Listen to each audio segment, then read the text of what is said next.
And I'm chairing the committee. Thanks for being streamed live on YouTube, and welcome to everybody out there and in here. Before we start the meeting, please could everybody make sure their mobiles and their laptops are on silent or switched off. Because we're going to start with 72 seconds of silence for those who lost their lives in the tragedy.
Thank you. I've received apologies for absence from Councillor Bacter. Do any members have an interest to declare? Okay, just no, thank you. The minutes, I'm afraid, are going to take slightly longer than usual. We've got several things to discuss on them. The minutes of the meeting that took place on the 30th of May were approved by the committee subject to clarification of the implementation of the 8 recommendations of the coroner's report. This was discussed when the committee considered a report from the Integrated Care Board relating to the recovery programme. And so the following paragraph will be added to the minutes to read that that members of the committee noted that the ICB received funding specifically for the implementation of the coroner's 8 recommendations for the prevention of future deaths, and expressed concern that none of these had yet been implemented after 8 years. And the response from the ICB now reads as follows: the ICB was in the process of implementing the coroner's 8 recommendations and referred to examples in their report. If you are happy with that recommendation, I will sign the minutes. Thank you. The minutes of the meeting that took place on the 17th of September have been circulated. Regarding item 5, Savings and Transformations Programme update, Councillor Pascal has requested an amendment to paragraph 1 on page 7 of the agenda pack, amended to say, noting that considering possible changes to central government funding, the report will be amended to state that top shelf transformation will be declared and endowed before the 2026-7 financial fiscal year budget setting rather than beyond it, as mentioned in section 1.14 of the report. And a further amendment has been requested in relation to the second recommendation on page 9 of the agenda pack.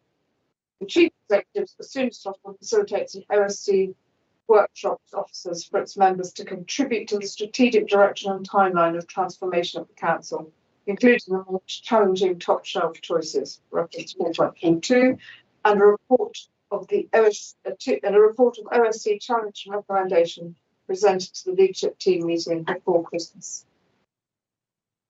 If you're happy with those changes, I will sign this correct. Thank you all very much for your comments on those matters. Right.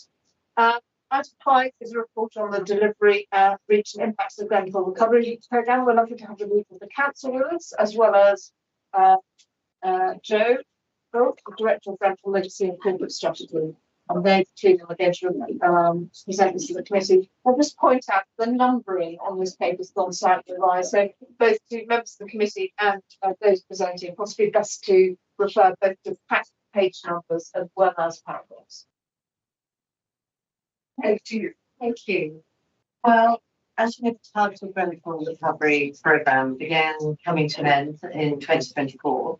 And this is the third and final report in which there's a lot of key information about the delivery of the programme, the reach, the impact, of the services and the initiatives which were part of it. And you'll remember it was a 5-year programme from 2019 to 24. And it was £50 million to support the long-term recovery of bereaved survivors and members of the local community. The aims and objectives were set out in the Grenfell Recovery Strategy in January 2019. It was refined in the Grenfell Recovery Resourcing Framework, and you've seen 2 previous reports in 2022 and 2023. And finally, there's this one, which really shows you that there's a full list of services and the projects covered, and there's information about the transition of each work stream. It also reflects on the experience with delivering the programme and the lessons learned. So we hope it's a comprehensive wrap of everything that was done, and basically how successful, how it wasn't. Bits were more successful than others, the reach, the impact, and then the transition. Thank you. Joe, do you want to add anything before we? Thanks, Elsa. We'll just add, this report looks back some time, and I know the committee in general and the chair specifically have strong feelings about the importance of kind of recent data. So to first is an apology that it's taken a while for this report to come to the committee. We've been focused on the consultation and implementation of the new programme. But I think one of the advantages of some time passing is that it's given us an opportunity to reflect a bit more systematically on some of the lessons, as Councillor Campbell mentioned, from the programme. And sometimes those are, I think, successes, some of the things the programme did achieve, but there are also things there that we need to learn from and reflect on, and indeed that the work on the Future Grenfell Support Programme has raised for us. So the report is trying to bring out some of those lessons, but I should say this is our view based on our engagement to date of some of what we've learned, and indeed what we think others might learn from the Council's experience delivering this programme. But I hope this is the start conversation. We made a commitment through the Grenfell Tower, our response to the Grenfell Tower inquiry report, to reflect together on decisions that we made since Grenfell, as well as things that happened before. And I hope this report is a small part of that process. I think it's really important to say that it's the reflections which really matter, because other people looking at disaster recovery, etc., will be able to look at this, and we didn't want it to be all shiny and this is all fantastic. There's some things which work better than others, and I think Joe's absolutely right. You need a bit of time to step back and reflect on it rather than have it all immediate. Yes, I mean, I just, for my own reflection, I would say, I don't normally go first, but I would say that's a very strong part of the report, those reflections about how we had to flex and change and learn as we went along, and still not necessarily get everything right. Yeah. But if there's anything that can come from this to help other people in the future, I think you've done your best to encapsulate that in this report, which just makes it very interesting to read. Anyway, I'm going to open, instead of butchering on myself, I'm going to open the floor to my colleagues who would like to ask any questions. Okay, Claire, I'll move around that way. On, Claire. I've got a few. I'll start with that last point, which I think is a really important one. It's brilliant that we have such a detailed piece in the report about the learning. Because for exactly the reason that you say, because some of the aspects of the original Grenfell recovery strategy actually themselves deliver quite a bit of harm themselves, which we are still, as you know, Joe, dealing with the legacy of that. So if there were, heaven forbid, to be another disaster, I think it would be really important in terms of preventing further harms. Other people might not make that same mistake, because some people, as we know, some residents did not survive that harm. So it's actually critically important there. In terms of the paper overall, this is, I think, the third one. And so collectively, these as a piece would give a good overview.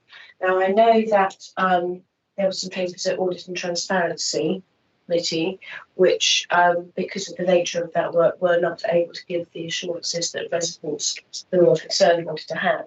And I'm really hopeful that this piece, collectively with the other two reports, can maybe go some way towards doing that.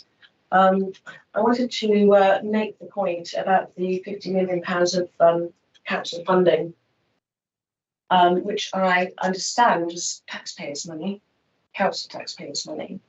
And there is a sort of irony that as far as the immediate community are concerned, and in fact North Kensington, who are affected, that their council tax kind of was spent on a thing that was delivered for their own recovery of a thing that they didn't choose to experience.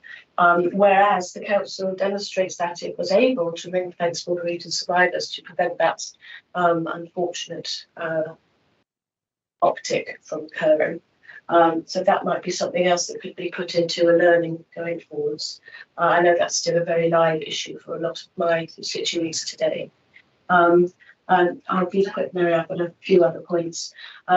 One point is about the 5 years. So from 2019 to now, 2024, say, that's 5 years, but let's not forget that within that we had a pandemic. So most of these services, certainly around the community, were to some extent in abeyance with no substitution. There was a gap. So when we call it a 5-year programme, we need to take out those 2 years really in some of the pieces. I know it's complex because there's a lot of different streams going on. Yeah. But I do think it's not just as straightforward as saying 2019 to 2024, it's a 5-year thing and it stopped. In terms of how the COVID gap, shall we call it, A, was or wasn't mitigated in the communities, and B, what was the impact in terms of underspends. And what else did I have? I think another main point is around the stronger communities. And when we say we're looking back and we're looking at learning, we need to be really, really clear, because that Grenfell recovery strategy was contested and the report doesn't capture that really so well. It was contested by residents. Residents were not consulted on it. And when we refer to the stronger communities, that consultation did not once mention Grenfell. And the report does contain an acknowledgement of the fact that residents were not clear what that was about. And perhaps a learning point going forward is when you do a consultation about Grenfell recovery, why not ask them what they need for their recovery? Because that was quite a big omission. And it doesn't mean that the Grenfell recovery strategy was resident-led as it was claimed to be at the time. And I just want to say finally about housing support. I think it's really important when we're talking about transition and future. It's really important, I think, for both bereaved and survivors and for the immediate community, that housing support is an ongoing need and an ongoing thing. So hopefully that can be part and embedded within the council going forwards. And thank you, Mary, for indulging me for Greg. Thanks very much. Well, both of you made the point very strongly, and it's a reflective piece looking backwards, and Claire reflected on that as well.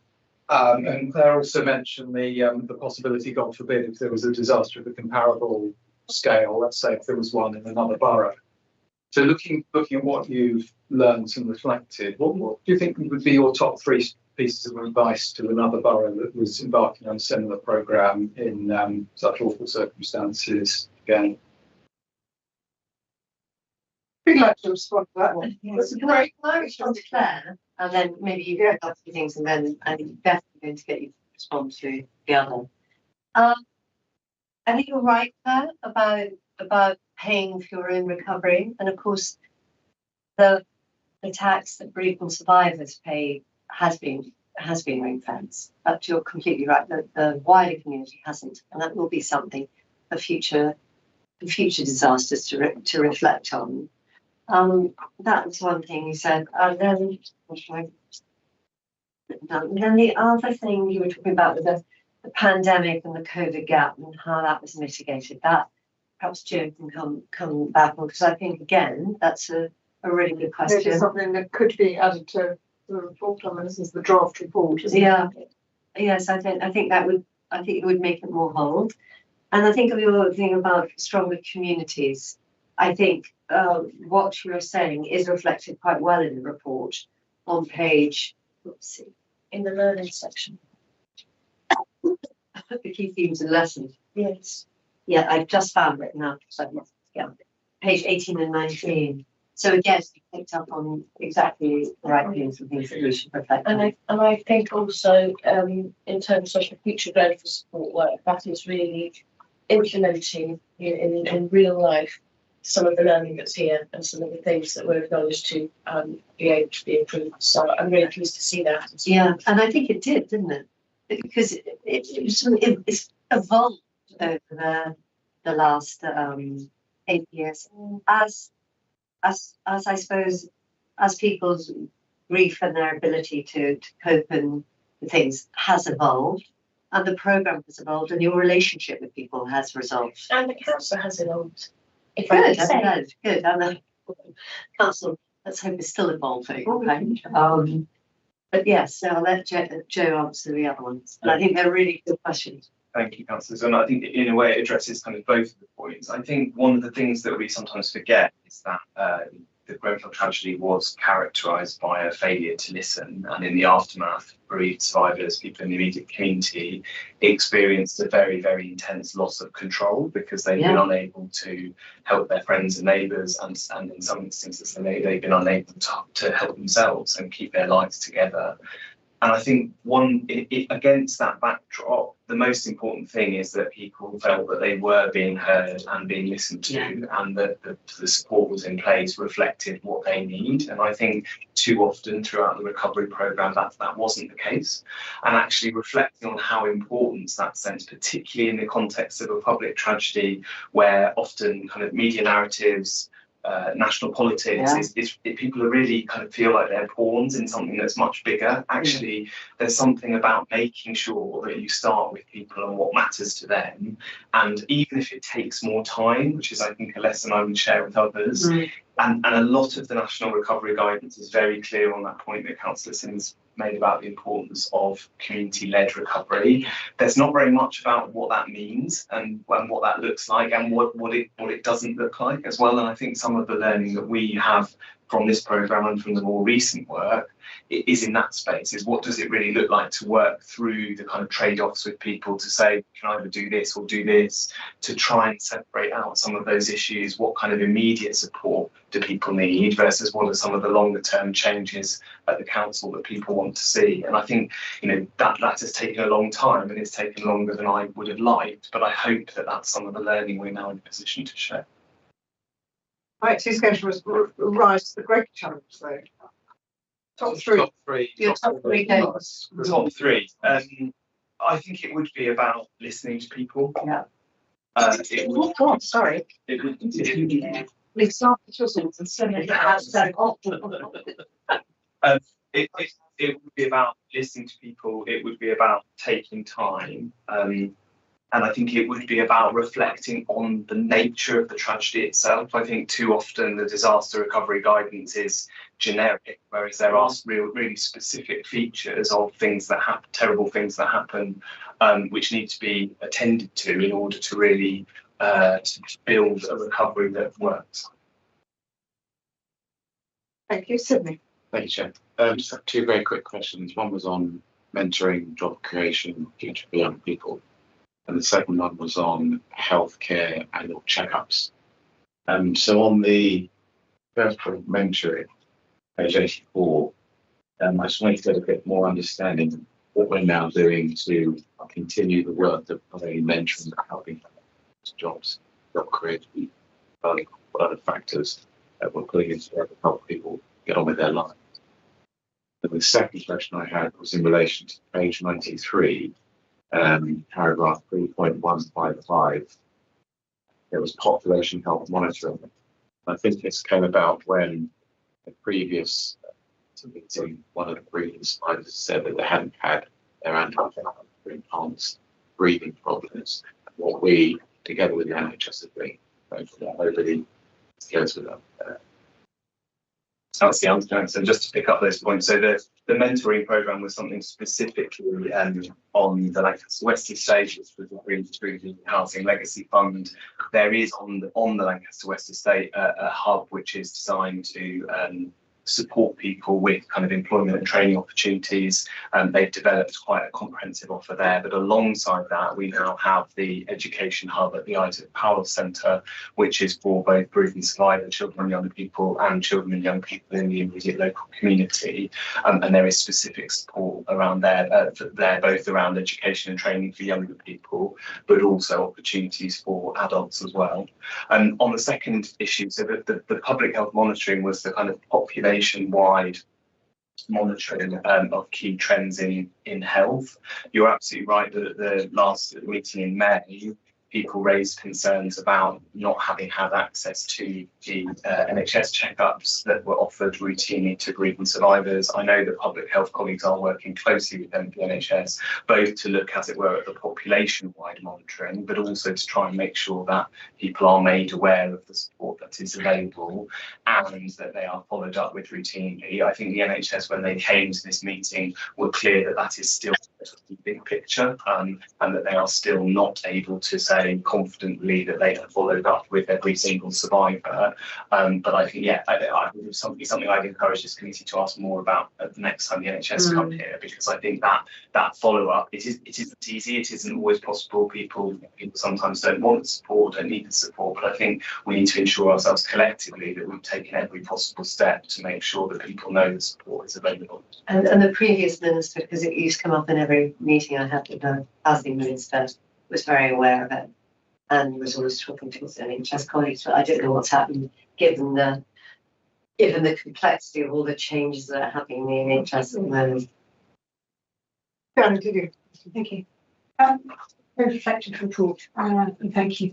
I'd just like to move to a few lessons for the council that come through. So on page 35 of the packet, and page 21 of your report, on page 7, you talk about the reporting and monitoring reports for VCSs, so voluntary community sector organisations. And for me, I was a trustee of the Clement James Centre at the time, and I know they really struggled with the sheer volume of paperwork and monitoring, and sometimes it comes from different organisations, so you put layer upon layer. And I wonder to what extent we have reformed that, and indeed we are taking that forward, going across our council and the organisation.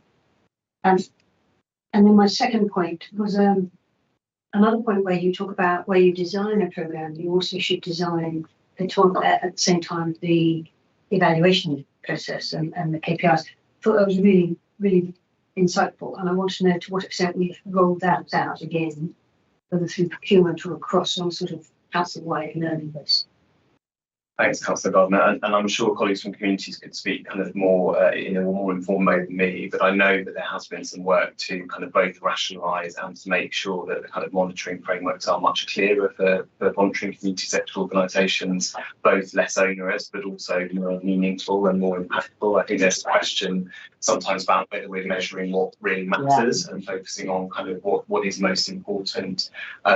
You're absolutely right that through this programme, what we had to do was often kind of wrap the monitoring regime around support that was already in place. I think that had advantages because we did some really detailed work with the providers, looking at the kind of support they were offering and saying, what's the best way to measure some of these things? It isn't always the case that you can kind of set the outcomes really clearly from the start. But I do think that the work we've done on the Future Profile Support Programme, by being clearer about what we're gathering, it's true that we've shifted. So we aren't commissioning large numbers of local. At the moment, we're not commissioning any local organisations through that programme. We may well do, depending on the outcome of the review. But I think being clear from the start that we are both taking into account the realities of delivering that provision, but also that we have responsibilities to report to this committee and to the public and to the community about the impact of that provision is what helps us to develop a regime which is both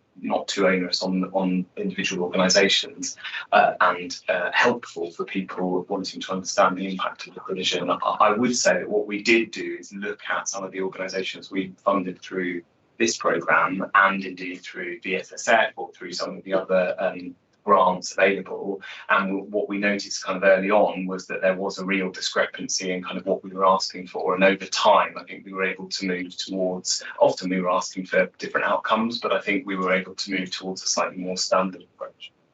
I think the other thing which is really interesting was your point in point 1.11 on page, I thought two lots of different numbers, but saying that one of the lessons across the programme was that actually quality of information was maybe not as important, but incredibly important, not just everything data, not everything tick, tick, tick, tick, but actually having a proper feeling as to whether programmes are working or not. Sometimes that's quite a lot of it. You need qualitative data as well. Thank you. Lucy, did you? Thank you. Thank you for this report. I thought it showed real progress in terms of the building community and trust. The question I was going to ask was on the community surrounding the tower, which it still acknowledges don't always feel that the support was meant for them, even though obviously it was supposed to reach them or make them feel like they should be included. Just in terms of the tower coming down and how you tried to kind of bridge that gap, of, which might be difficult, making them want to come forward and how that works. Yeah, thank you, Councillor Knight. And I think that we've done quite a lot of work through both through the consultation and through the implementation of the new Grenfell support programme to encourage people to feel like that the support that is in place and now specifically focused on the immediate community, which I think is one of the lessons from the original programme, is for them. But I think we had a community meeting last night where people were saying actually some people still don't feel like that, and sometimes that's because they feel there are others more deserving, but sometimes it's a product of having felt excluded or like the support wasn't for them. So we've actually been doing some thinking this morning about ways to get that message out. Even some of the language around application makes people feel like they're going to be kind of judged or turned away. So thinking about how we can show people that this is for them. But I think it's a good example of, Councillor Simmons mentioned the importance of not doing harm. And I think thinking about that would be another lesson. I'm going to in danger of coming up with more than three. But another lesson is to think first about what further harm you might do through delivering a programme, particularly because when you create a sense of exclusion, it's very difficult then to involve people and make people feel like it's for them. But we've done a lot with our approach to communications has been very different through this next. We found a lot of success through kind of direct contact with households, door knocking, flyering, really using some of those techniques to show people that we are there and being visible in the community in a way that I think wasn't quite achieved through some of the elements of the public program. Thank you for the report and of course the reflective nature of it and so on. The question I wanted to ask was that there's lots of good in terms of practice, general practice, integrating of departments, working closely with partners and such like on the better use of IT and so on, to focus on outcomes, intent and outcomes and listening and such like. Are there any lessons that could be carried across to the future working of the wider council as well? Because it strikes me that there are parallels in the way that this working has happened in other, if I can call it, in industries, where there's more active teamwork to an objective and less siloed departments. And are there lessons that can be learned from this tragedy and the recovery from it that can actually go wider? Because when I remember going to early meetings after Grenfell, one of the demands from the community was that the lesson should not just start, that obviously be focused on Grenfell and Grenfell community groups, but the lessons needed to go wider. And how would you characterise those? Yeah, thanks, Councillor Pascoe. And that's something that I thought a lot about. I think the fact that we had a sort of dedicated Grenfell directorate, you're right, did create kind of focus. It created focus on people rather than sort of services. That doesn't mean that people's experience of those services was always kind of joined up and seamless. I don't think it was, but it did allow focus and a different way of working, which I think in some ways we saw in some ways through the COVID pandemic as well. On the other hand, I think I've always felt very strongly that Grenfell is everybody's business in the council. So there are risks to creating sort of a specific directorate. So that constant challenge, and I think through some of the work we've done on the wider conversations about change at the council and the wider kind of lessons and learning from Grenfell and the conversations about Grenfell legacy, we've tried to kind of widen some of those lessons. So I guess it's a combination between that kind of that real focus on the people and the people who matter most, but also not losing sight of the fact that the whole organisation needs to learn from what happened. Thank you. Thank you. Yeah, I second everybody's sentiment. It's a very good report, and for me, it was very inclusive, being very new on this. Two things. One thing I have noticed that looking at the figures on the key stage 2, the academic side, the housing side, the figures have improved, which is great news. How can we sustain this going forward? We've taken on the engagement has improved, and I see in the consultation process, we've had more engagement from residents. And do you think going forward that will continue? And of course, there's always room for improvement. And how confident are you of that? And especially expanding on Councillor Pascal's point, especially in housing affairs. I remember being at one of the meetings, and one resident came up and said, "Oh yes, but once this finishes, how will it be looked after?" And they were very concerned with housing affairs. So if you could expand on that, please. Great. Thanks, Councillor. And I think there's the housing support for bereaved survivors. We've had a dedicated service in place that did have some funding through the Grenfell Recovery Programme, but is now, as it were, kind of baked into the council's plans. I think some of the challenges come from, as Councillor Simmons said, the housing situation for kind of wider residents, particularly people living in that immediate local community. Often they face similar challenges to residents living in social housing elsewhere in the borough, but I think the level of trauma and sometimes of kind of mistrust of the council adds to some of those challenges. And so I think, again, it becomes a wide improvement point about what we are doing to drive up services right across the borough. And I think that's particularly in response to the recent regulator judgment. The plan that we've got in place to address some of those issues is really important. But again, it's about kind of listening to people and where they are and understanding what's next.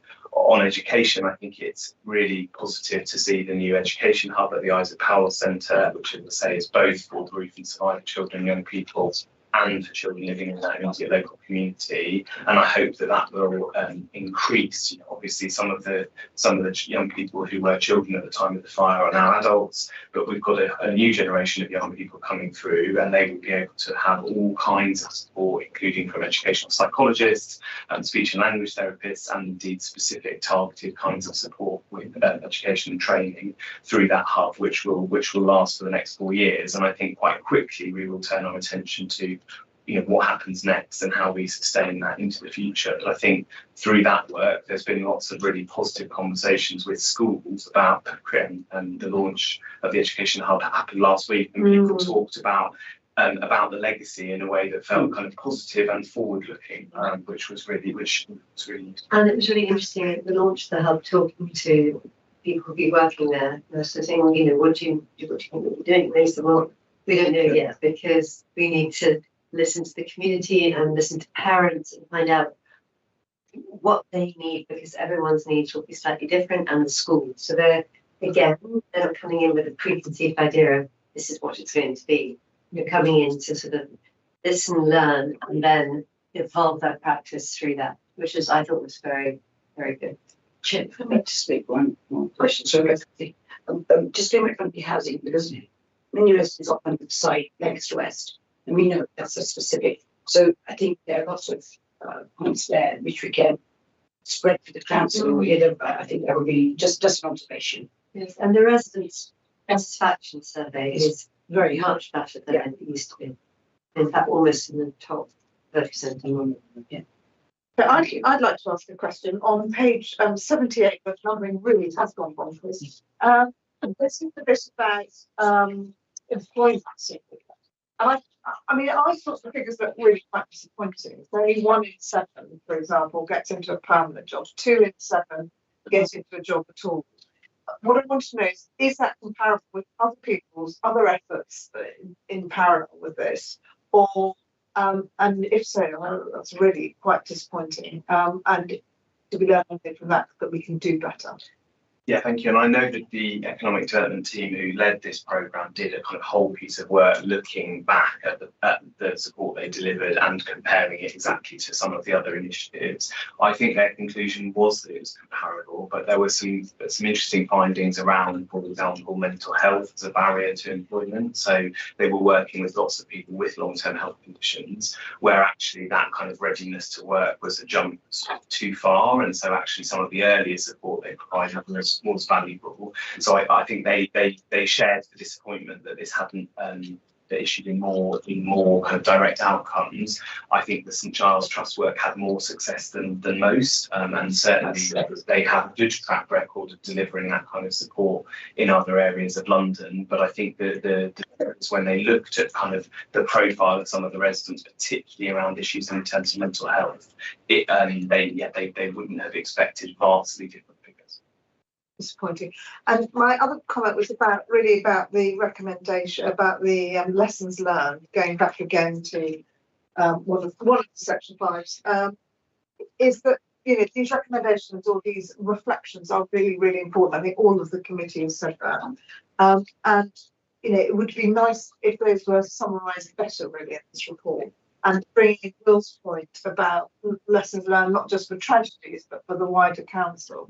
I can see why you've structured it like you have, but I would say have a second look at how you've structured it, because you've done it in sort of 3 chunks. Actually, there's quite a lot of commonality amongst them, and you might be able to summarise it better. But that's just a suggestion. Claire, one minute. Thank you, Mary. I just had something to come back on Sydney's point about the population health monitoring. And it may interest the committee to know there is a meeting happening in the ward right now with RDKC officers, because there are still ongoing really serious concerns among residents in the immediate community about the health impacts and the services in place for them, and the impact of the tower, the impact of the infrastructure, and in terms of how RDKC Public Health has or has not been visible, transparent and assuring on those points. So it's not only a question for the NHS, but it is in fact for all our health partners, including public health within the council. Thank you. Lucy, do you want to add something? It kind of goes off of that, but I was going to ask in terms of the support that's on offer, particularly when the tower comes down, is there any specific grief or PTSD additional support that will be going on with it? So not that I'm aware of. I know the NHS is looking again at its support that it's providing, but obviously the tower has already started to be deconstructed. Yeah. There is specific counselling through that NHS offer, but I'm not aware of anything additional that they've put in place more recently. And that deconstruction is causing alarm and distress to people and triggering. I'm going to suggest a couple of recommendations for this as a draft report. One is that it does reflect the impact of COVID on the programme. And the other is just a general point about those, the lessons learned perhaps could be articulated, because it's so important, in a more concise and joined up way, perhaps. Everyone's happy with that? Yeah, I just say that lessons learned specifically in terms of the grant for spending, also the outside that in terms of practice improvement for the council, by the council. That was meant to be reflected in what I said. Thank you very much. Thank you.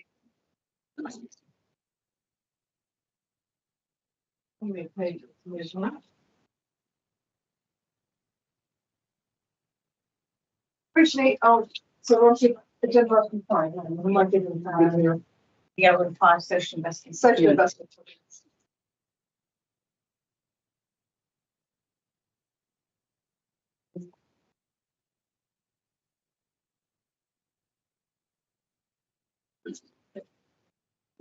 Thank you all for being here. We've got Emma Will, who's the lead member of Property, Parks and Leisure, Christine Anson, Director for Social Investment and Property, And Molly Pritchard, who obviously does something very important in this area. Yes, but he's not, I don't know. So who'd like to? I will start and be brief. Thank you, Chair.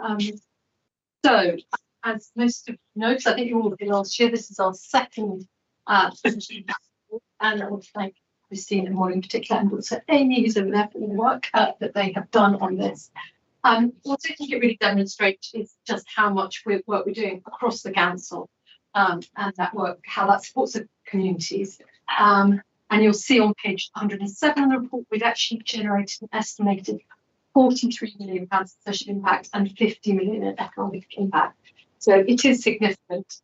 I think the other thing to say is that we're not starting from scratch with all of this. It's sort of building on work that we've always done and always been doing, and we didn't.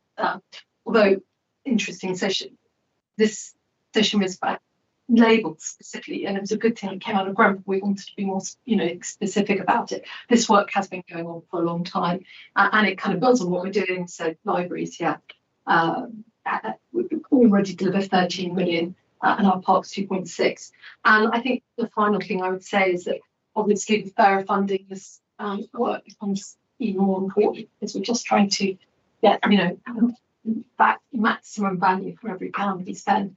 And one just note of clarity on page 127, I'm looking forward. That's probably shouldn't have been in there. That's it's well for you to make comments and recommendations, and that's alluding to that.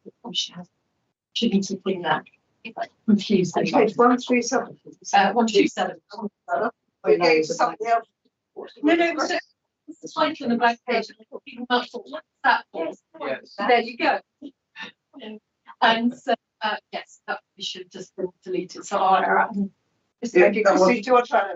Yeah, that was my error. And probably only to say that we were here last year and we had quite a detailed discussion. Which was about the measuring. They should have to let you off for another detailed discussion. Exactly how we do that, how we calculate it, what does it really mean? Obviously, a year later, much more work has been done. We're actually managing the tool ourselves. So Amy does all of that work, and she sat over there. If there are any detailed questions on exactly how it's done, Amy's got the answers, not me. But probably the most obvious thing to say, it's an assessment. If it was real money, we might take it and do something else with it, but it's an assessment of value. So whilst it adds something of value for our communities and our residents, it doesn't calculate in terms of pounds coming in that we could then say, well, actually, would we rather spend it on something else? So I thought it would just clarify that for you, because we had quite a long conversation last year. Which is it? Yeah. Thank you. That's probably the only thing I should add, and then just leave it for yourselves to any questions. Okay, I'm sure. Thank you. I'm sure the committee have got loads of questions. As nobody has to ask a question, so I'm not going to go round. Greg. Thanks very much. Well, thanks for the paper. And Christine, I'll pick up on that last point straight away.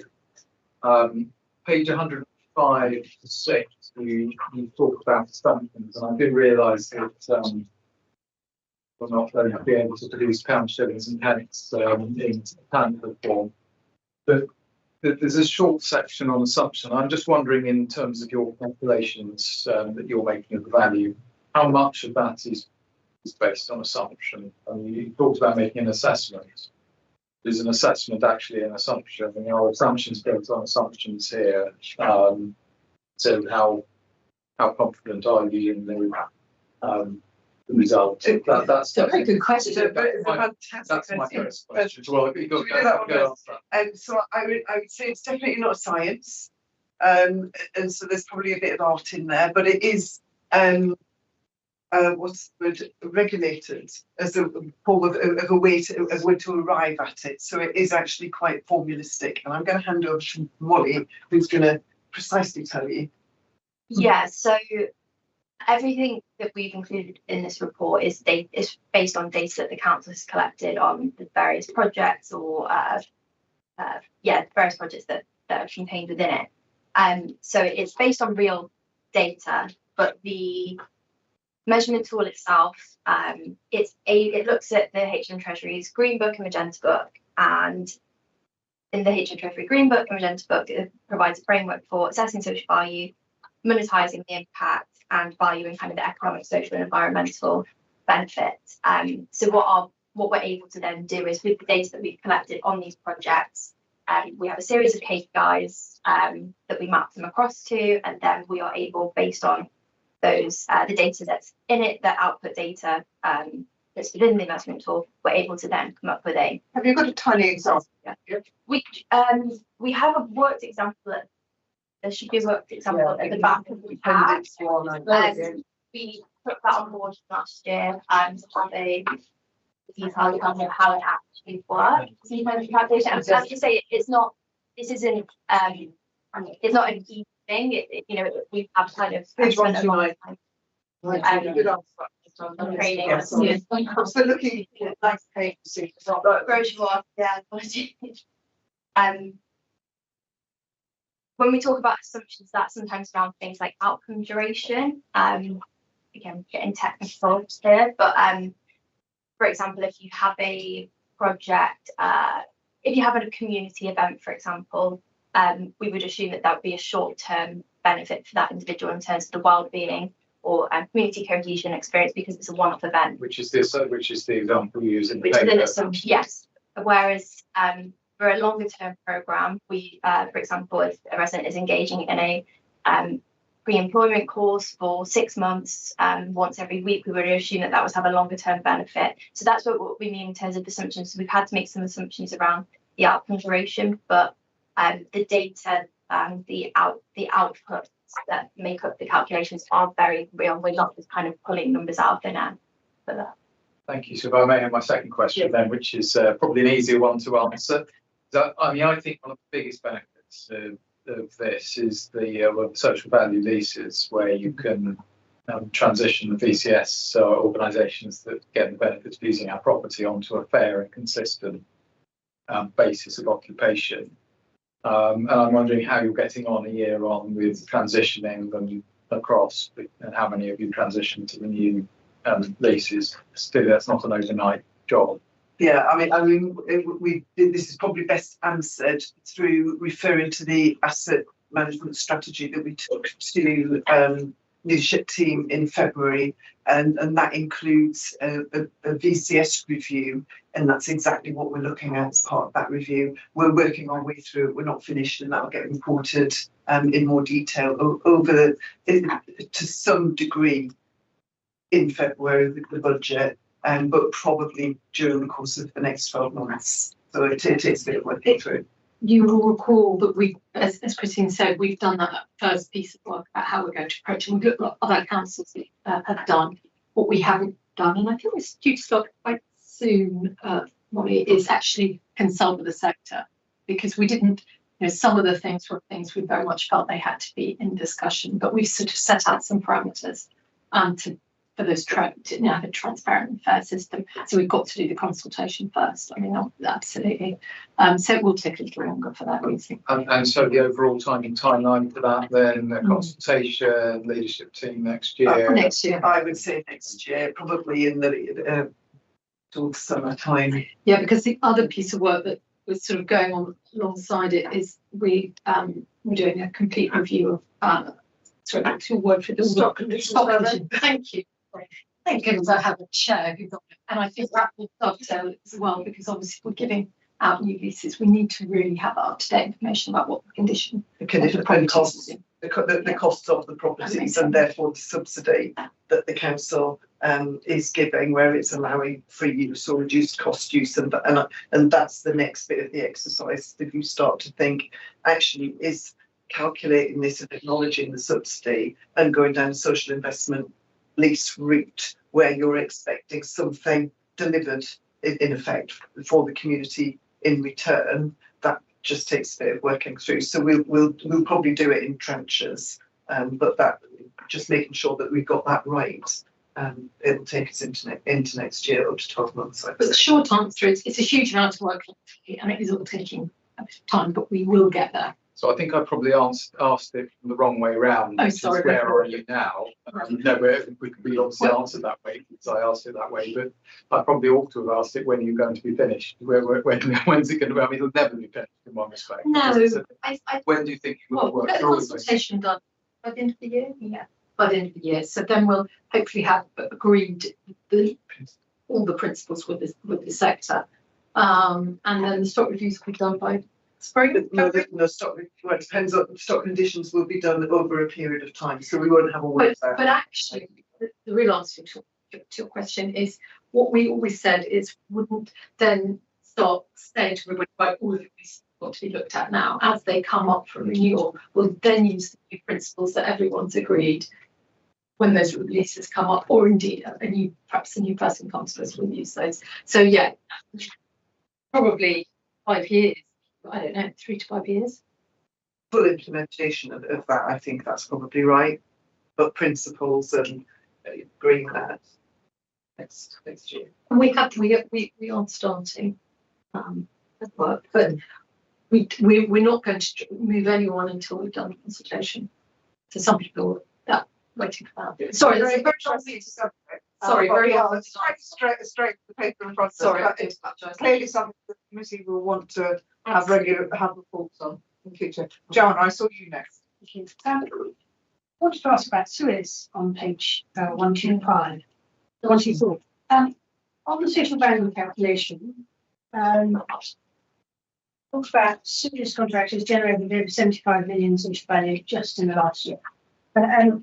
Just struggled with that. I mean, I've read the whole sort of 40,000 donations, but 75 million is ginormous, and I don't think you justify it here in this text either. Yeah, and that one is a different calculation to anything else that we've included in the report, and I think it's something that I guess we wanted to discuss with kind of the committee and other members, because there is a way of valuing an organisation's intrinsic social value. Probably an organisation like Suez, which is nationwide, is probably not a great example, to be fair, to use that. But it's about, particularly if we were looking to work with local SMEs, for example, what, buy from local SMEs, what is the intrinsic value of buying from those organisations, in terms of local employment, local spend, that type of thing. The £75 million figure there is what social value Suez can attribute to them delivering kind of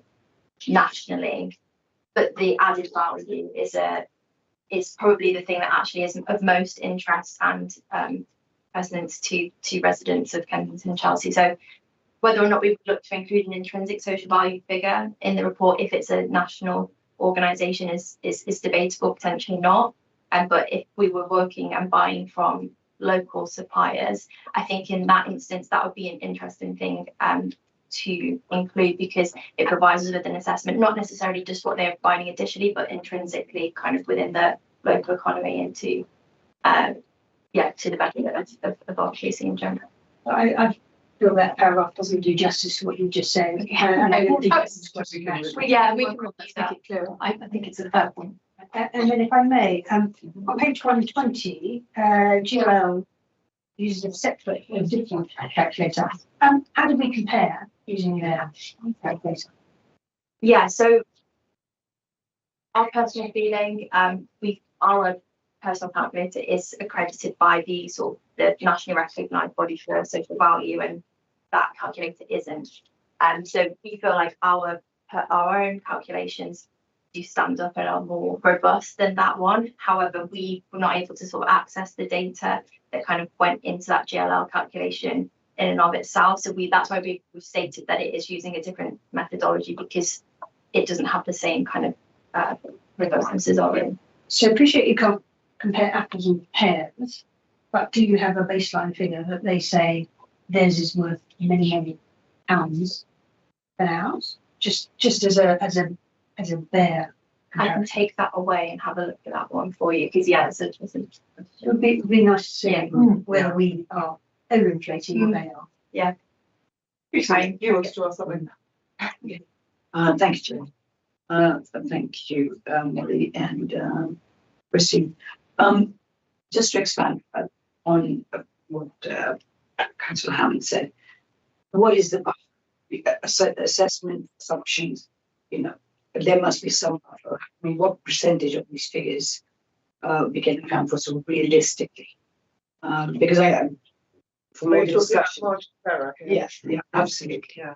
And then I know this, Chair, excuse me for saying this, I know this is not a committee to discuss, but going back to the VCS sector, you know, it would be good to know what the stock is and plus the maintenance cost of what hasn't been kept up, because that's going to be the additional cost, which will have a huge impact.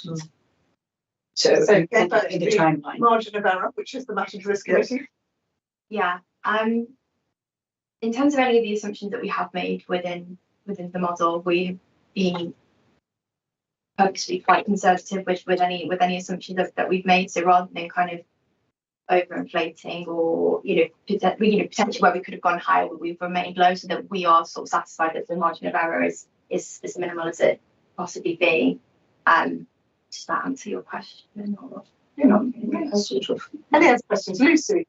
I was just going to ask, you give lots of strong examples of the impact that you're having. And I just wanted to see how, in terms of that, you're able to kind of evidence when you are choosing leases and grants, how those are being chosen to ensure that we are having that biggest impact in work.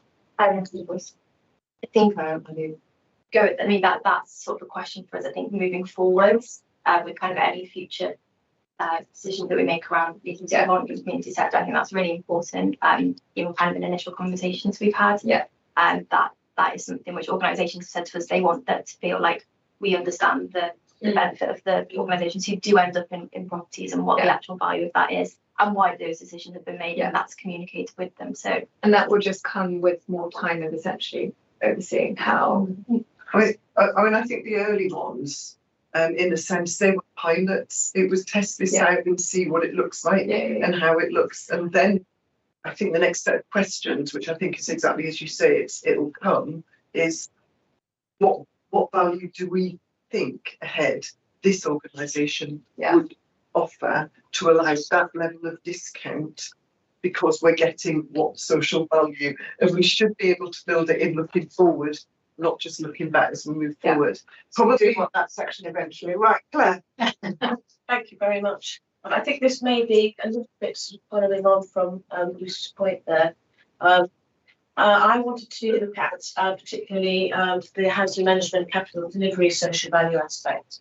And within that, there are concerns among residents about fairness, transparency and process and how these decisions are actually being made. So the other part that I can tell you that residents are concerned about is also about value and delivery. So some pieces which are, let's say, commissioned as part of a social value on a contract may in fact under-deliver what was agreed and promised, or may seem to be charging a large amount. Things I could give some examples. I don't know if it's appropriate. That'd be really helpful, actually. But maybe outside the meeting? Okay. I mean, it's entirely up to you. I'm just worried about. Do you want? Would that help to you, Terence? Is that too sensitive in a recorded meeting? I mean, I think we can probably cover it generically. Let's do that. And then pick up afterwards if we need to. And then the other, so I just wanted to make sure that you were aware of that. And then the other point I wanted to make, this is a really, I think, an important sort of exercise to do to be able to actually tangibly see what we are delivering in terms of value. But there was something in this report which contains something which a number of officers, nobody in this room, but a number of officers in this council have, to my face as a chair of a council scrutiny committee, denied. So I'm concerned to see this in the report as to what that says about certain officers' regard for the process of scrutiny. You've lost me.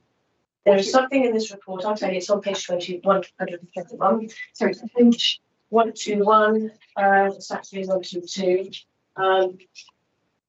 I won't say this because I don't want to identify any individuals, but there is something on page 122.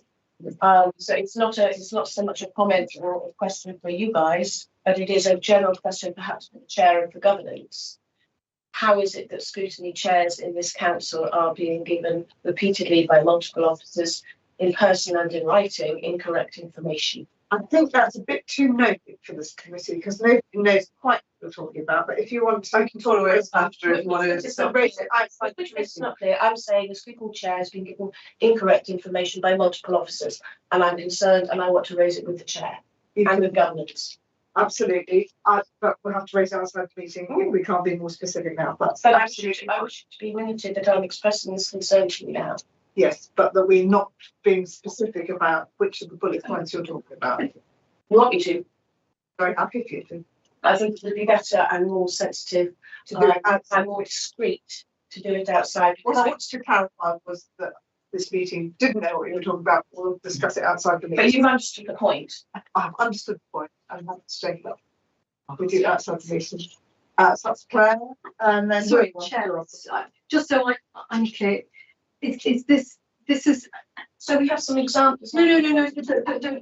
If I've understood what you've said, this isn't about the social investment report. It's something that is mentioned here about something else. Absolutely. I just wanted to clarify that. Yes. And with That's why I'm moving us on, Thank and we'll take it up by. But I do consider it to be quite serious. I do consider it to be quite serious, and I expect the council to as well. That's fine. And with regard to your previous question around housing, I should have stated for clarity that the housing part of property is largely covered by some of the same officers, but I do the which does housing just. So again, I explain my So in terms of improving the transparency and so forth, can we make a recommendation that we put some process in place? I think Or it's, is it too we're early for being that? too opaque to make a sensible recommendation in this committee, but I will take that with you. I've just said It's to there are get- concerns in the community, and we have just heard from the officer there that when Lucy asked how are things getting chosen, that there isn't necessarily a clear process and it's something that's being worked on. That's an answer I've had also in audit, and I would like to see some progress on that. And I would hope that the committee, in the interest of being a fairer council and more transparent, would agree with me. It would all Is that agree clear? that the transparency is, no, that bit's clear. We'd all agree transparency is a good thing. So we need to have a clear protocol and process for how social value decisions on housing management contracts are being allocated. Right? Please. I'm not quite sure I've got there yet, but let me. we have procurement rules. Yes, No, that's procurement on a contract, but how in decisions about how social value is to be spent on contracts, that continues to be unclear. it And should be part of the It procurement. is part of procurement. and yet we don't have, no one can tell me how the decisions are being made about what is in the contract. Who's making the decision about what the social value shall be? It's part. I think it's part of the procurement contract, and so those dealing with that will. So I think what happens is that companies offer up Yeah. social value, and that There's an amount on the contract value. but they also offer up how they're going to deliver it, and that therefore it's in a sense it's a Hobson's choice. You don't get to say to order it, but really this is a procurement issue. It's not. And I'm very happy for us to take it up, or for you to take it up in some other way. But I don't think I can expect Christine and Emma and Molly to answer that now. Will. I'm trying to follow on from that. I understand that there's a standard government methodology behind this, and there are a lot of projects, and there's a lot of measurement that's been done according to the standard protocol of measurement, although the difference between GLLL and SUIS seems to illustrate sometimes isn't always adhered to by other people. Get to that. So maybe we need to be sure about that and have a standard way of looking at. Maybe you alluded to it, we recalculate it using our own method and we're evaluating. How much of this social benefit with this measure, according to the standard measure, would take place in any case if one spent that kind of money on that kind of project? And how much marginal improvement in that social investment value return is actually created by the way in which we do things, or if we even invest or defer costs or whatever on top of that? I'm not saying it's not there. I find it difficult to tease out of this report. We have another Who wants to respond to that? And I mean, I won't mention the project because we can be here all night. But I will say there is a project here, which actually I think is vastly underrated in terms of the benefit as calculated or illustrated in the report. And that a large part of the investment that's made into it and the social benefit was actually made by other entities in collaboration with ourselves. And therefore, if one was to go back by government approved methodology for that particular project and come up with a larger figure in terms of social benefit, then I think it would be a more veracious case, very verified case, then we can claim all but a part of it, because there are partners who we're working with who put expertise, contacts, ways of working, Christine, do you want to respond? and money in the I was just going to say, I think what we're trying to calculate is the benefit to communities and residents, not the benefit that council. No. I totally agree with you. It's a social investment benefit to the community according to the standard methodology. I think in that case, it's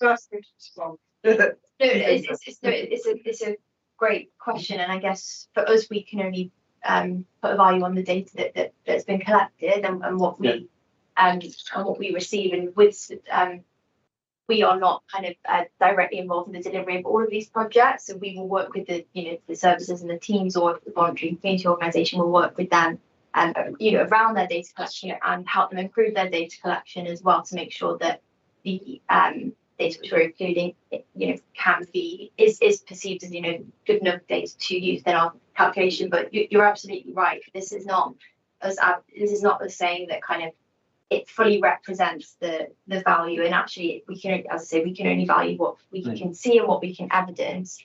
But the monetization is really one part of the picture, and I think as well it won't always represent the full breadth of impact. And I think even thinking about kind of the report which we had before, and talking about making sure that our data collection does we are collecting what is meaningful, and the talk around qualitative data as well. I think there's lots that we can learn from one another around kind of having that aspect. I think the communication of this could be as we go forward maybe to a further report, but we can have a little bit more clarity on that, and maybe debate them, Mary, I'm sure, with the places that we shouldn't talk about specific instances, and maybe we can follow that up.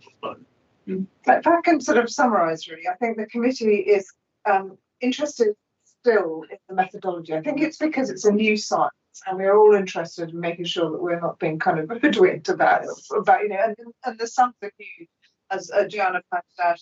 So in future reports, that strand of methodology and proving its worth and worked examples without blank pages that pull the chair very thoroughly into not reading them would be great. And also this very interesting stock condition survey and the implications of it, and we'll be wanting to be involved in that. Claire's raised about transparency, which we refers to specific instance, so we will take that out. No, that's not correct, Mary. And then can I just go on to the third thing, which was talking about social value. Claire's also raised the issue in the contract mechanism of how we choose options or the sort of social value that is offered, because there's a sum involved, but then how is that sum actually manifested in what sort of projects? And I think that is a question for procurement that we ought to be interested in.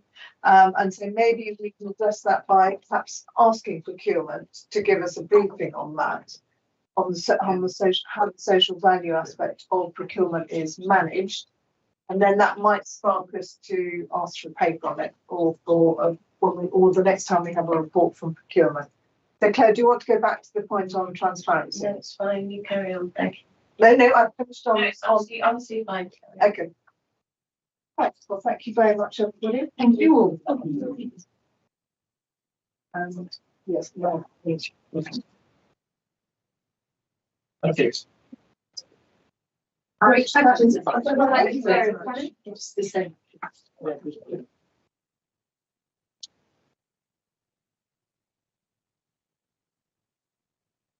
Now we are moving on to the Revenue Capital Financial Monitoring Report. Jen and Lucy Lewis. very much go through the being the last paper with such good grace. Who wants to introduce it? Well, first, apology in that it's coming to you after it's already been the leadership team. And such is the way of council calendars and diaries and whatnot, and the process that goes behind it.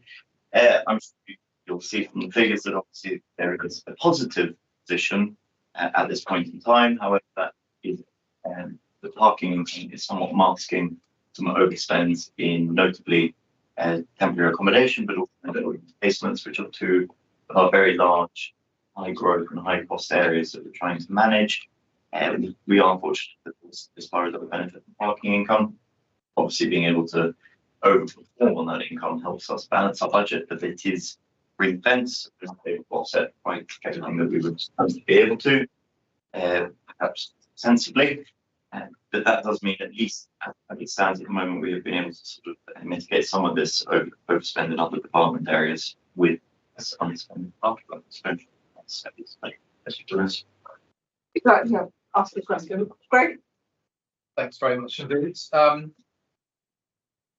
I think this is both for the general fund, capital general fund and the HRA. So paragraph 27.4, table 20, and then again 28.2, table 24. We've got, even at this very early stage in the year, we've got significant slippages in the capital programme, partly offset by transfers from the pipeline, but to the active programme. But it still seems to be a trend year on year that we get slippage in the capital programme, and here we are again, even at Q1 with slippage. I mean, is there a problem here with our capacity to deliver capital projects? It's my first question. Problem is a strong word. I think invariably delivering capital projects, it's very rare that it finishes ahead of schedule. I think anyone that's ever done a renovation in their own home would be amazed if their builder was to hand over keys or they said that they were planning to. I think there is slightly, perhaps we might bite off more than we can chew. So sometimes we put in capital bid for a project that perhaps isn't actually shovel ready to get going. There is also slightly the timeline in which we bring things onto the capital programme. We should be a lot tighter at only bringing them on once projects are really ready to go. But there's also a slight issue that we have to effectively ask for money in order to sometimes get the capital project ready to go out and be constructed or delivered. And so we sometimes have to ask for the money quite some way ahead of actually cutting the ribbon. I'm looking, for instance, on Beecham Place, where we knew it was going to be a difficult street on which to deliver one of our amazing spaces. We knew there were vaults underground, but until we unlocked some capital funding to be able to go out and do the surveys and actually really identify exactly how we would deliver the project, what we had was very pretty pictures, which we consulted with residents and businesses on, but we didn't have the engineering report as to how exactly we would be able to deliver them on site. That's obviously quite a small project. Some of the bigger ones are on our housing schemes that have also much larger value attached to them. Again, these are sorts of things where, as a council, perhaps maybe we've been reactive to a large number of national issues, notably on net zero. We've started huge projects in our schools to get them with the retrofit programme and bring down their emissions. We're also doing a new homes delivery programme. That's a big thing for this council. We haven't been delivering social units for many years. We've already seen some of the results of those projects coming forward. We'd all like to move forward faster, but you don't want to throw sort of more money as the project just speeds up. You need to hold your contractors and the delivery partners to account. Clearly, you also have to hold us as a leadership to account about managing the money. Fortunately, I suppose it should be said that slipping a project actually has a financial benefit for the council, and that we won't have to spend money on borrowings. Is that good practice? No, but it does. Gets more expensive. It's an accidental benefit, yes. I appreciate the benefits of the revenue of slipping a capital project, because the benefits of doing the work that we want to do. And I'm thinking of all we want to do in the HRA, the social housing. It's just not happening as quickly as we want it to happen. My second question, which doesn't relate to this period, but it's coming up, is that we've got a school closure in Earl Sports and Cuthberts and Matthias in which will happen in Q3, and that of course is not reflected in here because there were no decisions made this quarter. Is that going to have an in-year effect on budget in any way? I appreciate that's not in the paper, but I'm sure you know the answer. No, my understanding is that as it's owned by the diocese rather than the council, it shouldn't have an impact on us. It was obviously a decision taken by the governance in consultation with the parents. Lucy might know more, but I can't imagine that impacting us on our capital side. I think there could be some general fund revenue costs that are associated with the closure, but obviously right now at the moment we'll bring an update in the Q2 report. That's not really an impact. Perfectly with regards to the deficit they were carrying, presumably. Yes, so the school was in deficit was one of the reasons why it wasn't viable to keep So the council does pick up the pieces in these circumstances. So we'll see that in the next report, Q2. Yeah. Thanks. Thank you. Same page, 183. Let's go to the rest of Scrutiny, that's been answered. Point 28.3. There are lots of words here. One contract terminated, deed of variation, potential litigation. I mean, if you terminated a contract, were there costs to re-tender? Or was there a penalty clause? There's just so many words. I would love you to clarify this a bit more, because it's a huge savings, 43 million. If you look at page 183, point 28.3. So my understanding, the bulk of that is simply reprofiling rather than the individual contract. I don't have the exact figure to hand of that one, but I suspect it's to do with the heat network, which is regarding Synergist, which has gone into administration. So they were providing our heat exchange units, which were going inside the properties. So they terminated. Well, they've been sold. They've gone into administration. That obviously has not gone as to the contract, so we will be pursuing the sort of top code things in our Green, the name of the company. We'll be seeking sort of to make sure that we're not out of pocket there. But in the interim, we obviously have to re-procure and reorder the necessary products to actually be able to bring this heat in. Sure. So the cost implications that might not have made it to this quarter. So it's not this. Okay, so that's what I wanted to know. Okay, thank you. Joanne? When I read this report, there's a sort of recurring theme about 87%, 90% of projected savings being made, which just keeps leaving a gap. And I know last year's budget sitting, we did an extra budget challenge. And so my fundamental concern is that gap continuing. And indeed, when we're budget setting ahead, to what extent we can crack down and make sure these savings are achievable, or so my question is, what's the chances of them being delivered? And secondly, how can we strengthen making sure they're getting delivered any savings that are put forward in the future? So on the strengthening side, we have a much stronger corporate body to the savings and transformation team that's sort of keeping a much firmer grasp on the delivery of the savings. I think no, it's not coming through here. It's not coming through. That was already in place last year. Yes. So they're still coming. There is, yes. So I think delivering 100% of savings would be very impressive, but I don't think it's sort of reasonable. I think we do need to work towards. I prefer closer to sort of 95% delivery target. I think 87 to 90, given the team are sort of quite new, and that we're actually now having to do, given what the Labour government have decided to do to our council finances. I think it's prudent for us to actually budget for over 100% of what we'll need to be able to do, recognising that we might not be able to deliver all 100. Given the scale of the challenge that we've now been set, I think we're going to have to really be looking at and sort of collectively expecting that some things just won't be able to happen as fast as we might want them to be. But if we're pushing in lots of different directions, that actually the totality that we do deliver will still be enough to get us through this funding changes that they're implementing on us. We still don't really have certainty as to exactly how much we do need to save, because they haven't given us the outcome of their consultation yet. And indeed, by pushing the national budget to the end of November, we all sit wondering what it might be that the government are planning to do, let alone what they're doing to us, let alone to the rest of the country. So yes, I recognise we could probably do better. I think the team are there. The team are very keen to deliver the savings. It's obviously part of their responsibility, but we can't consistently run a deficit. We have to make sure that we are balancing the budget. So I just think we have to do more and faster.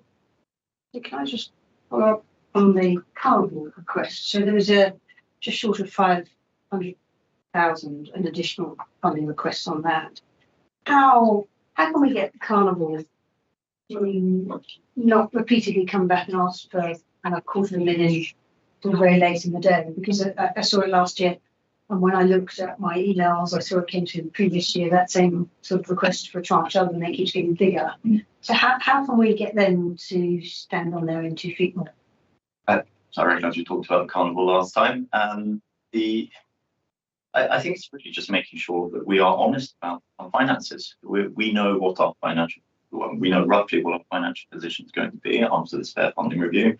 It's not a secret. I think it's very hard for a council who's sort of well managed and has capacity within its financial system to say no when legitimate bids do come in.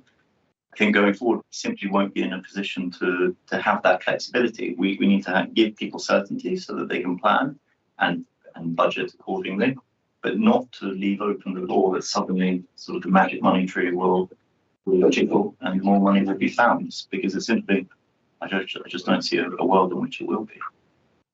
Thank you, Chair. Just a couple of quick questions. Page 156, paragraph 1721. Can you help me understand this paragraph? Because my reading of it is that signed a contract, what looks like it's a waste and cleaning service contract, but then there are vehicles that are going to be procured, which implies by the council, but the charging infrastructure to enable this is not in place. Was that not known before the contract was put in place? And if it was known, the diesel vehicles that will be purchased, won't they be sufficient to last for a period of time to stop us from having to get fully electric procured vehicles in the future? Because it seems as if my reading of this is that we were planning fully electric vehicles, we didn't have the charging infrastructure in place, we're buying sort of short-term diesel vehicles. But how do we know when the electric charging infrastructure will be in place for us to replace them with electric? Yes, it's a good question. Obviously, part of our net zero target was in order to get our fleet down to zero emission as well. So we had planned accordingly that our fleet, the bunches of vehicles as we purchase them, and we obviously buy them in sort of in bulk from time to time, and we sort of float them through the fleet. The intent was that they would be electric. Electric lorries are more costly than the diesel equivalent, so you have to sort of price in that there would have been an additional cost to going for a fully electric fleet there. As to the charging infrastructure, we had set in place, in motion, the plans to have additional charging capacity down at Pembroke Road at our depot. We spent money on enhancing the substations down there to give us the power requirements we would need for these vehicles. The situation at Pembroke Road has meant, and actually across London, meant that keeping a large number of electric vehicles indoors is not currently being advised. Certainly that's an issue that TfL have found with their electric buses up at the development, I believe, also now Enfield perhaps. So as it stands, we don't have yet a location where we could charge them, and B, the sort of the capacity to actually bring them in, because we would need an open air site at the moment to do this, and then we'd have to upgrade that site to charge them. Okay, so the upgrading of the site for the charging infrastructure, that's not been priced in here. That would be an additional cost that's not been given. It's separate. It's separate. Yeah, it's already been. My second question, just on page 162, in relation to digital technology, paragraph 20.5, the Oracle in-house Oracle support team.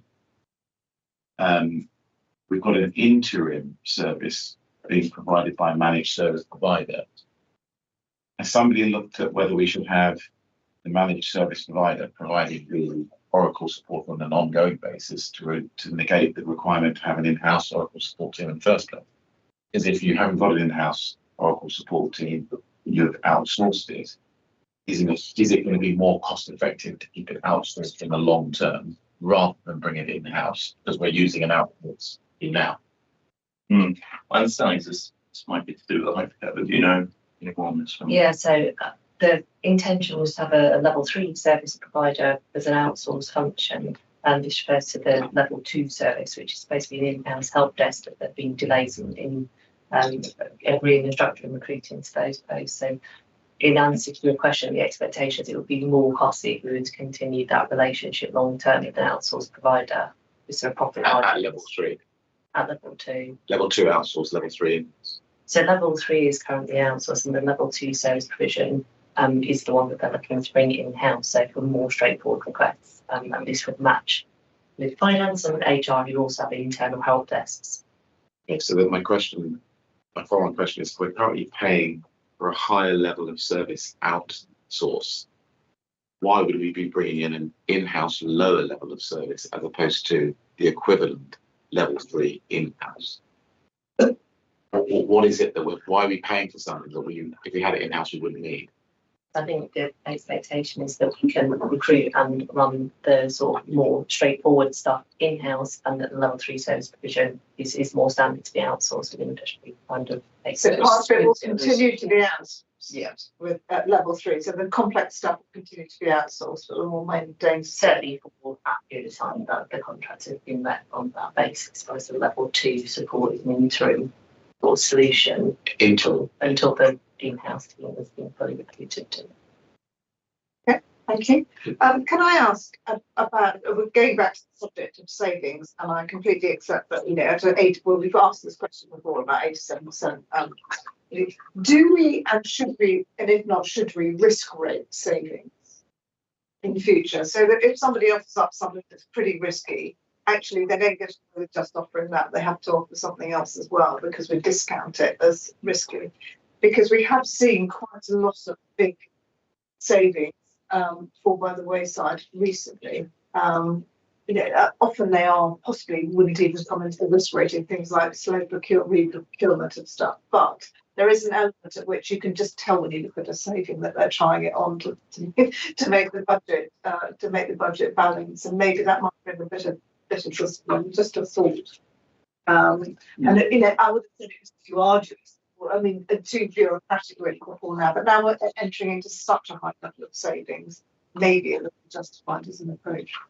We have certainly started ranking them as the ease of delivery. Your point about the rank rating, I suppose, is sort of similar way to cut it. Asking for more, I think that's just simply going to have to be the status quo. As we move forward, we have to have more in the bank. It's a question of being tougher with people who offer risky savings and asking more of that. Whereas if people are offering up solid savings, maybe it's a different kind of pressure and more that you're on. But that's just a suggestion. Yes, Pat. Thank you. Before I ask my question, can I just check? Are you talking about risk of not meeting the saving? Yes, risk of the consequence of the saving. No, I'm talking about risk of delivery of the saving. Yeah. I'm assuming that the consequences of the saving are a part of a different discussion. Yeah, exactly. And I'm just talking about the risk of delivery. I just wanted to clarify that. So I've got two very, very quick questions. The first one is where on page 139 we talk about voluntary redundancy. I wondered, are there any considerations for actuality of involuntary redundancy? That's a quite simple question. And then the second question is about the new host delivery program slippage, which follows on, I think, a bit from what Greg was saying. And I'm wondering how much of the slippage specifically in this program, as opposed to, say, major works and housing, how much of the new host delivery program slippage might be in some way driven by budgetary considerations, given the increased costs? So on the first one, I suppose when thinking about service redesign, there's a natural presumption that that might require involuntary redundancy. I don't think there's any decisions that have been taken on that. But of course, given the scale of the challenge that the government have given us, we're not going to be able to maintain all the staff and the services as they currently are. We will have to have transformation. We want the same quality of outcome for our residents, if not better, of course better. But it may be that some areas of the council won't have just as many people doing the role as others. But that's really what the next few months are going to have to flesh out once government have given us a sort of a final settlement to work towards. On the new homes programme, I mean, the projects which are under contract for delivery, they wouldn't be being slipped for a financial reason because the contract has already been let and the work's already been started. I don't know the specific of any project you might be referencing, but I'm sure we could get you answers as to why they might have been delayed. I'm looking at page 159, and we're talking about 3 particular projects. I'm not aware that there's a pause in the works of Platinum Community Church. I don't believe those works have begun. Ackland Road, I don't know why there's no further spend projected on that project, or whether that's changed. Barley Road gives a different explanation, which is a bit clearer. So maybe it's a question of clarity in the report. Well, perhaps we could put more detail. Certainly, if the project hasn't started, then the slippage is simply that the money that was earmarked hasn't yet been spent. Yeah. Yeah, we could comment on more detail. Thank you. Thank you, Chair. And I've got, if not, Second vice the chair is. No, I was just asking on Almost page, proposing. on page 205, there is a delivery status rank column in the table, and I just questioned whether that was different to the rating you were asking that minutes ago. I suspect that's simply after the fact. Once we've Yes, agreed. it's after I'm talking about prediction, so that therefore you ask for more savings and people are offering up dodgy ones. Just I wanted to ask this, it refers back to the previous item on the agenda, where the Councilmember Well said that one of the major things that need to be done is to complete our stock condition survey. Are we in a situation where we have to approach and commission projects without knowing what we're commissioning on, in the sense that we don't have a stock condition? Or do we make sure that any project scoping area, be it state housing or individual building, the condition of it in terms of its stock condition is fully known before we go to procurement? Not sure. And so on our operational buildings, we obviously need. What does it? Do you mean for? Well, basically, she's saying one of the things we had to do, tighten up some of our total investment value measurement, have a greater understanding by the completion of our stock condition survey, i.e. that our stock condition, we don't have full knowledge of our stock condition. Is what I say.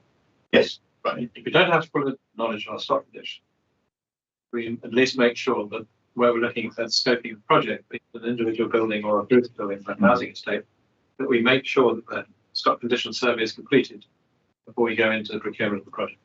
Yes, so on a specific one, yes, they would look at the building in isolation. I think what Emma was talking about is that in order to get a holistic view, we need to have that report come in, which will then identify which buildings need additional investment.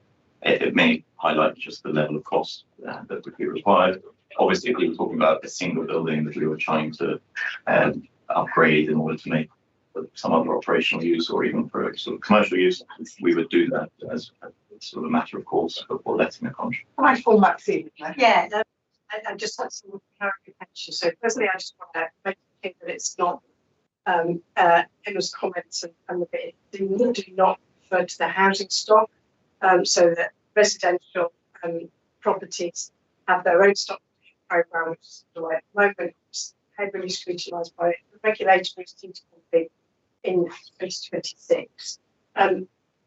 Councillor Williams referring to the stock condition for our assets, and that is something you have to keep updated. And she was referring to the fact that we don't have detailed information about all our buildings.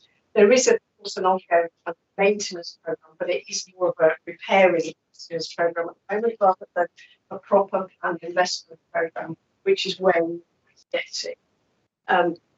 So I just wanted to make that distinction. However, if something goes into the capital programme, then that does have to have had a full stock condition survey. So if we're saying we need to upgrade this building and spend, £500,000 on it or something like that, then there has to be a proper survey and appraisal of the addition of that budget before that takes place. So that was exactly the assurance I was looking Thank for. Thank you very much. Excellent. Well, thank you very much, everybody, and thank you, Lucy and Glenn. And we will move on to the next item. Thank you. Thank you, Jeff. Supper. We're now to the plan funds, and I think we agreed that we're not going to call through the pages. Everyone is just going to raise any ones that they've got that they would like to look at. So who's got one they'd like to look at? No, excellent. No queries on any of them. I'm now doing the work program. The work program, sorry. 279, please.